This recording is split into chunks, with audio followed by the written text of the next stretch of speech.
नमस्कार, news portal to पर आपका स्वागत। पुलिस महानिदेशक विनय कुमार अब वैसे पुलिस कर्मियों को बकसने की मूड में नहीं है, जिनके चलते विधि व्यवस्था पर प्रश्न चिन्ह लग रहा है। 2 दिनों के अंदर यानी पिछले शनिवार और सोमवार को डीजीपी विनय कुमार ने करीब 2 टर्म में कुल 330 डीएसपी, एडिशनल एसपी संवर्ग के अधिकारियों को संबोधित किया। सोमवार को बैठक में शामिल एक पुलिस अधिकारी ने बताया कि सुबह 10 बजे से दोपहर 2:24 यानी करीब 4 घंटा 24 मिनट तक विनय कुमार अधिकारियों से रूबरू थे। सामने कोई कागज नहीं था और धारा प्रवाह वे बोले जा रहे थे और उन्होंने कई उदाहरण दिया कि कैसे आपकी छोटी छोटी गलती है जो आपको लगता है कि सूचना नहीं, लेकिन ऐसा सोशल मीडिया है, सूचना तंत्र है कि आपकी हर एक्टिविटी की सूचना पुलिस मुख्यालय को होती है।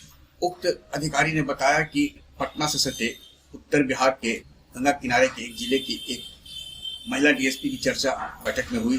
महज 3 साल उनकी पुलिस सर्विस में योगदान रहा है भी और उन्होंने करोड़ों की संपत्ति बना ली है। अब यह तय है कि उक्त महिला अधिकारी जो कि डीएसपी संवर्ग की है पर आज न कल कोई निगरानी एजेंसी की जांच तय है, होगा भी। और ऐसे ही कई पुलिस अधिकारियों के बारे में बताया गया है कि आप सुधर जाएं, अन्यथा हम सुधारने की ताकत रखते हैं। आपका एसीआर से लेकर ऐसा व्यवस्था करें कि आपको पेंशन में भी से लेकर जो सेवानिवृत्ति तक के बाद भी आपको आभास होगा कि कागज दबता है, मरता नहीं। विनय कुमार 1991 बैच के आईपीएस अधिकारी हैं।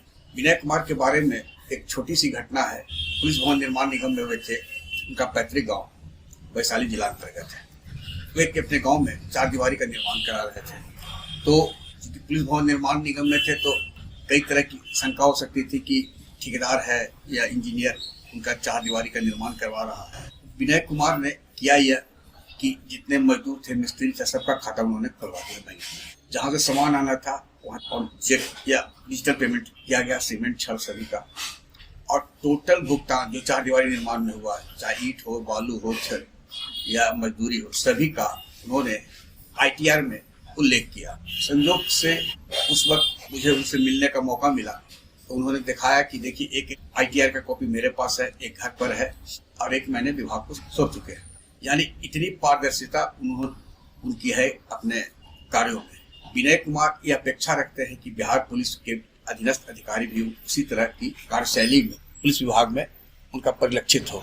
लेकिन जिस वक्त विनय कुमार पुलिस सेवा में आए थे 1991 बैच के हैं, तो उस वक्त किसी DYSP का खोया जाता था कि कोई इसमें इनकी इंटीग्रिटी पर कहीं शक है तो क्या, लेकिन शायद नहीं मिलते थे। बाद में लालू राज में पुलिस महकमे में हरास होते गया और अब तो यह होता है कि इस अमुक बैच के IPS में कौन ऐसे हैं जिनकी इंटीग्रिटी पर कोई सवाल नहीं उठा सकता है। हर बैच में कुछ न कुछ मिल जाते हैं, लेकिन बहुतायत वैसे लोगों का है जो करोड़ों में खेलते हैं। आज 19,000 पुलिस कर्मियों का स्थानांतरण को हाईकोर्ट ने रोक लगा दी।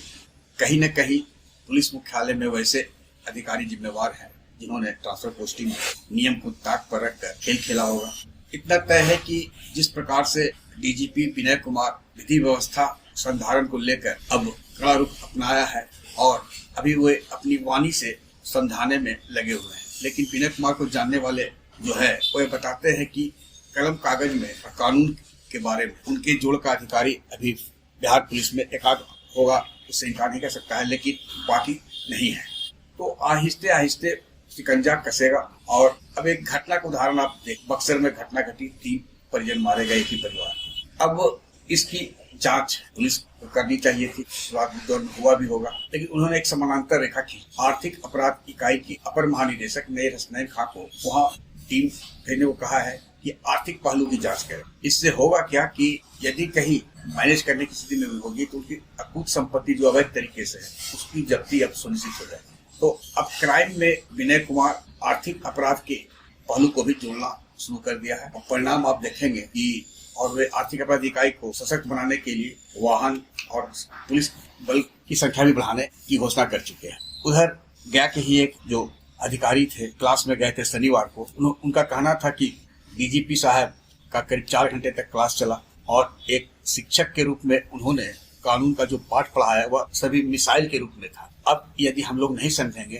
तो तय मान लीजिए कि उनका कार्यकाल 2 साल का है, जिसमें 14 दिसंबर को वे डीजीपी के रूप में पिछले साल योगदान दिया है। तो 14 दिसंबर यानी 2026 तक गंगा में बहुत पानी आएगा और बहेगा भी, लेकिन कितने अधिकारी उस पानी के यानी अगर ये भ्रष्टाचार में शामिल हैं तो भ्रष्टाचार की गंगोत्री में तैरते उबलाते हुए हावड़ा में जा गिरेंगे, इसका भी कोई संख्या नहीं बताया जा सकता है। आग्रह है कि इस वीडियो के लिंक को लाइक शेयर सब्सक्राइब अवश्य करें। धन्यवाद, नमस्कार।